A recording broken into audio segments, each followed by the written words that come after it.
Welcome to Engaged Company Culture, a podcast directed at you, helping you to stop the employee exodus in your organization.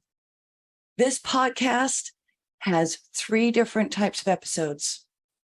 First, you have tips, tricks, observations, stories, research from me, Dr. Catherine Weiberg of Profitable Alignment. Second, interviews with other consultants, other coaches who are here to serve you so you can learn other tips and tricks to engaging your employees, to stop the employee exodus, to consciously create and continue a company culture where people want to be and where they encourage other people to come to work and to become your customers. Third, I interview other business leaders who have engaged company cultures and want to share their stories. You might learn from them how they have applied principles of company culture to increase their employee retention, increase their profits, increase their productivity, and increase everyone's job satisfaction. Thank you for joining me. I hope you enjoyed today's episode. Thank you for tuning in to today's episode of Engaged Company Culture. My guest today is Chandler Thomas, who is an international speaker helping organizations increase employee retention through team wellness. Welcome, Chandler, to Engaged Company Culture Podcast. Thanks, Dr. Catherine. Thanks for having me today. It's a pleasure to be here. I'm excited to have you here. You focus on employee retention through team wellness.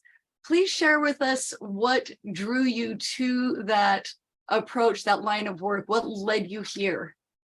Yeah, so my entire life has been centered around wellness. For being a basketball player growing up as a kid, all the way through college sports and through the professional realms as well. Wellness has always been something that it was just kind of second nature for me. Growing up, traveling the country playing basketball every single day, going into college doing the same thing, and then transitioning into the corporate world.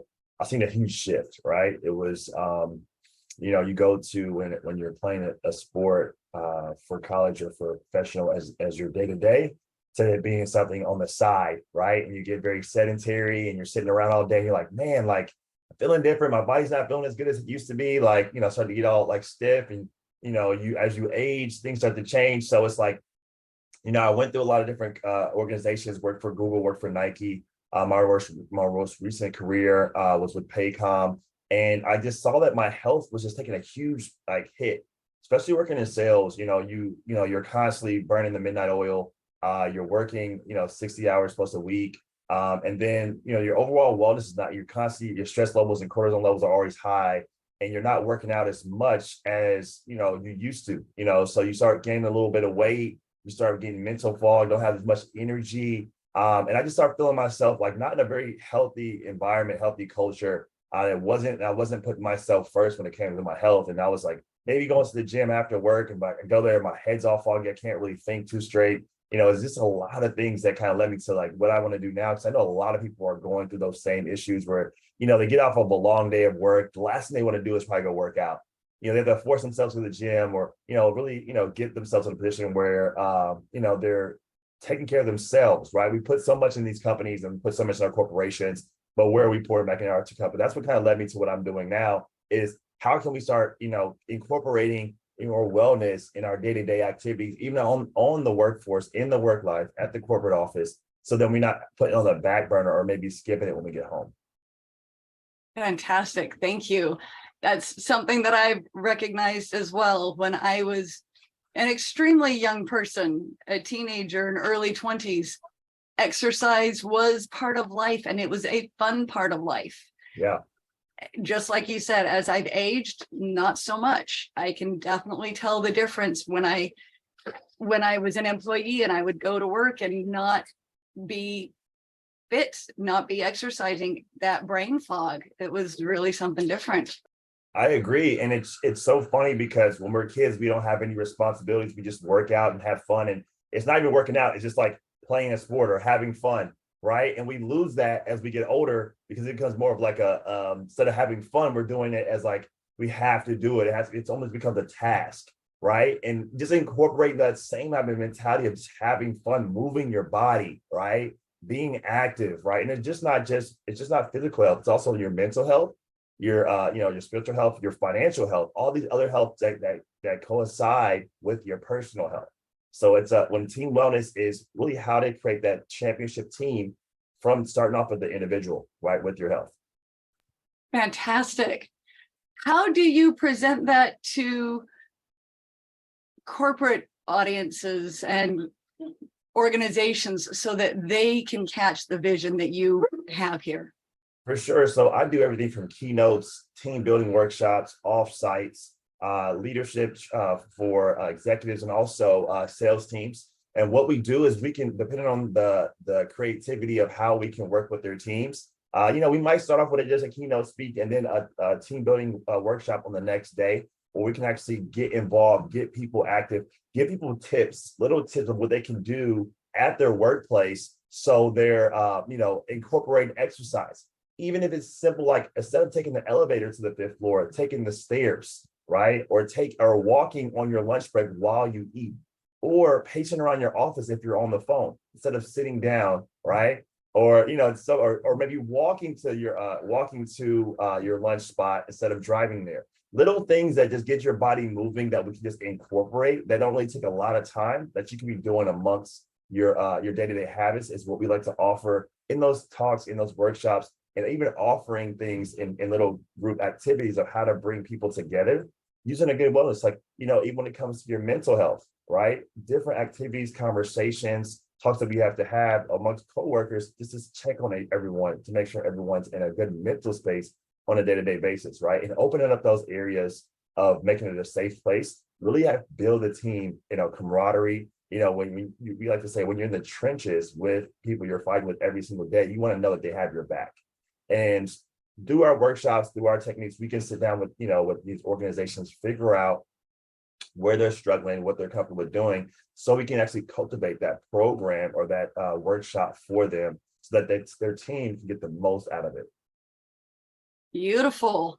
And the organizations with whom you worked, what kind of results have they seen after a workshop or a keynote with you? Man, we have seen tremendous results. Our clients that we've worked with are still constantly calling us back to come work with their team again, right? For sales teams, we've seen sales go up, almost 20 to 30%, right? We've seen some amazing things happen. We've seen teams come together more, having more of a team feel, them hanging out together outside the workplace, right? We've seen so many great things happen. We've seen, entire corporate culture shift, right? From, literally, everyone kind of fighting for themselves to really coming together and having that like-minded goal to win. So we've seen so many different results. We have stories all day that have been able to help, different corporate organizations really be able to try to essentially, as I said, build the team wellness to achieve that championship goal for themselves. I absolutely love it. I remember working at a place once where they wanted to allow people that wellness. They wanted to strengthen it and encourage it. This was before I knew you, but one of the employees was also a Zumba instructor. So she brought Zumba to after work on work grounds. She had permission and she had a lot of people coming. And it was fun because people throughout the day, are you going to Zumba tonight? Are you going to Zumba tonight? And just like you said, they were building camaraderie. And Zumba it requires some coordination. And people who don't feel very coordinated in those Latin moves laughed with each other at, oh my goodness, I struggle with this. But hey, I'm moving, I'm dancing, I'm enjoying the music. I saw the difference too. It was really fun to see. And just like you're saying, the mental wellness, the camaraderie, and of course, the physical wellness that you just naturally expect from exercise. It's one of the reasons that we always feel like we should be exercising, but it's one of the joys of exercising. It's what brings to us all of the energy that we then can bring back into our organizations. And I agree with you 100% because those conversations and when you're going through something fun and exciting and you're messing up, you're becoming vulnerable with someone else, and you guys are both like, maybe a step or a beat off, it creates that connection, right? We don't always have to be right. And it's good to sometimes meet people where they're at, especially you're in the same, position. And it's always funny when you're enjoying, you're moving your body, you're excited, you're getting those endorphins going, you feel good, right? And when you feel good, you start thinking good, you start having better mental health and better, the day-to-day basis on. And also it's like, I always ask people, have you ever seen anyone running upset or mad? Have you ever seen someone with a very like restricted face ever running on the treadmill or ever running out? Have you ever seen that before? I've seen some straight faces, but I've not seen a lot of anger unless they're trying to work through it. So it's almost really hard to tense up your face and your body when you're running, right? And when you're working out. So you typically don't see a lot of people who have like a real tight, mad face because their body is moving, they're working through that. And exercise has been a really good cause to actually work through a lot of issues that you may have. And obviously that's one of my favorite ways of relieving stress, relieving anger issues. For some people, if you want to go hit something, get some boxing gloves on, get the mat, go for about 30 minutes, and you won't be upset anymore. You'll be more tired than anything. So if you're feeling a little stressed out, go for a run. One of my favorite ways is swimming, right? Swimming is big because it clears the mind. You start focusing in the mind, right? It's an internal battle.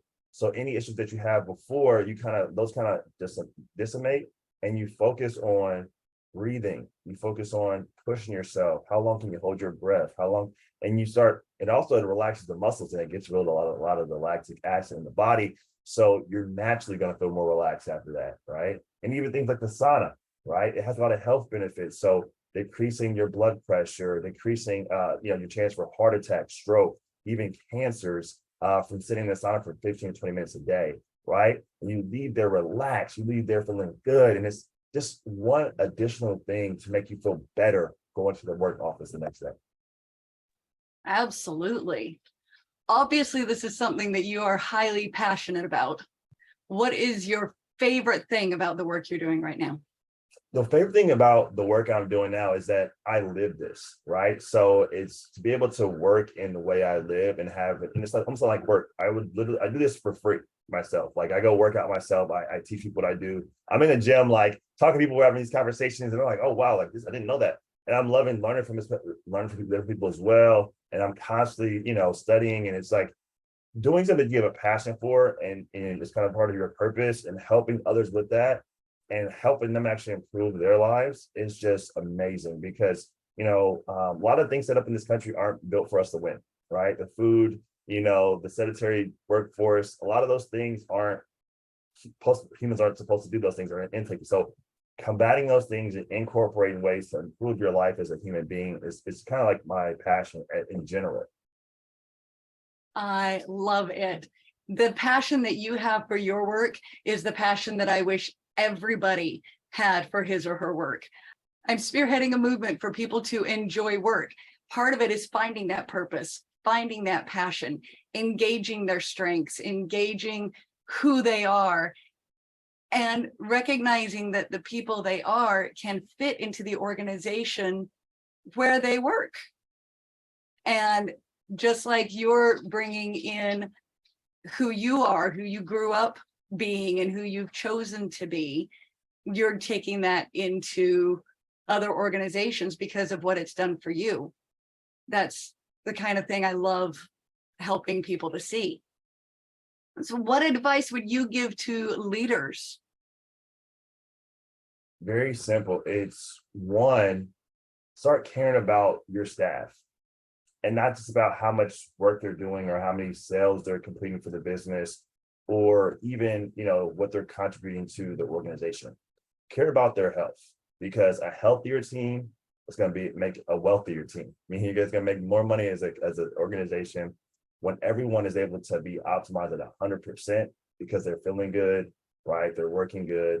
they're playing good. All these things are working in their favor. So I'll ask the leaders to sit down. If you guys need help, reach out to me. I would love to come work with your team and be able to get you guys in that next level, right? Everyone might not be an athlete, but everyone has a lot of, like competitive, nature sometimes and wants to work out, or maybe not, just want to actually get their mindset right. There's so many different things. So I'll say, leaders, this is the time, especially when a lot of things going on in the world, we need to make sure we're honing in and focusing on the needs of our employees, right? How can we make sure that all those areas are being touched? Their physical health, their mental health, right? Their financial health as well, right? Making sure that these times, because one of these things can lead to stress for everything, right? And one of these things are off, it can cause, stress in the workplace, and can really cause, the performance to decrease.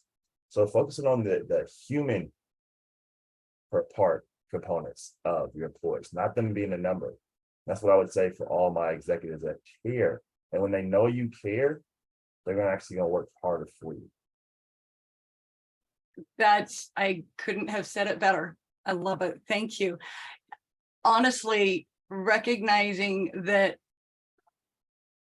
caring about your people is going to have them want to be there. I did another podcast episode early on with a lady named Dawnette Palmore, who talks about financial wellness. So I love that you bring that in. I've spoken with others about mental health.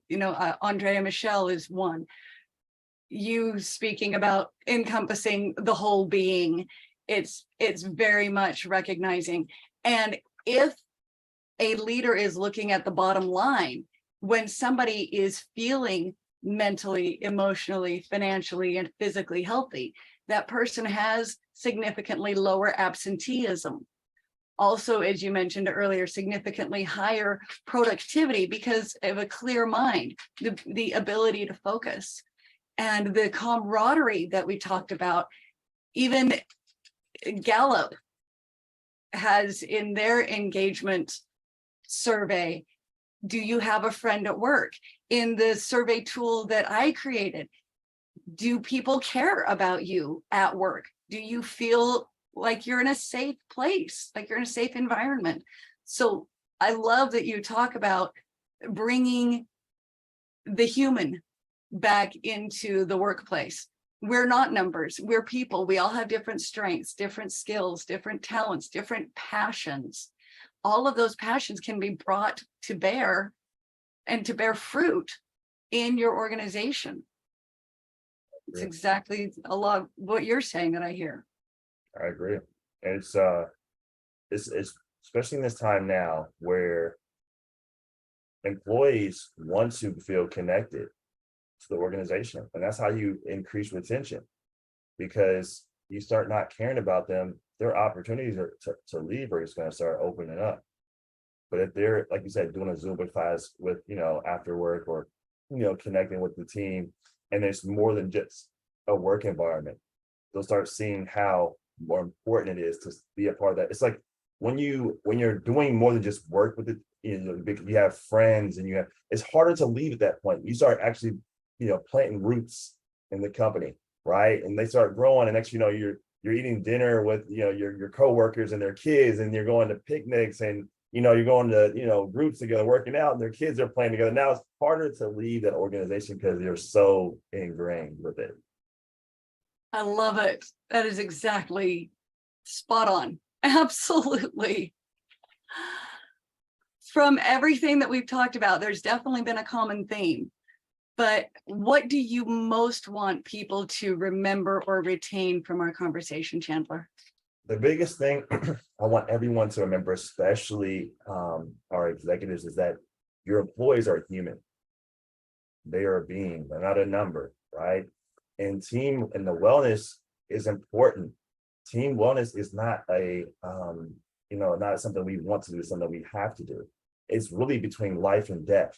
It literally can be the separation between someone, being physically sick in the hospital, to someone, not having the clearest mental health and causing other issues there.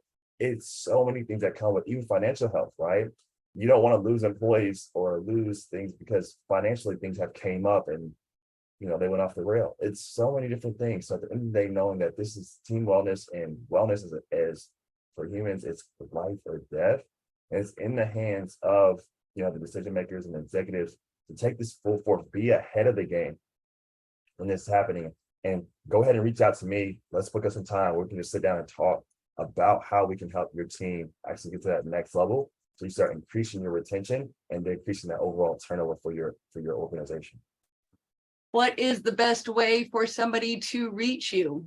The best way right now is connect with me on LinkedIn or Facebook, right, at Chandler Thomas.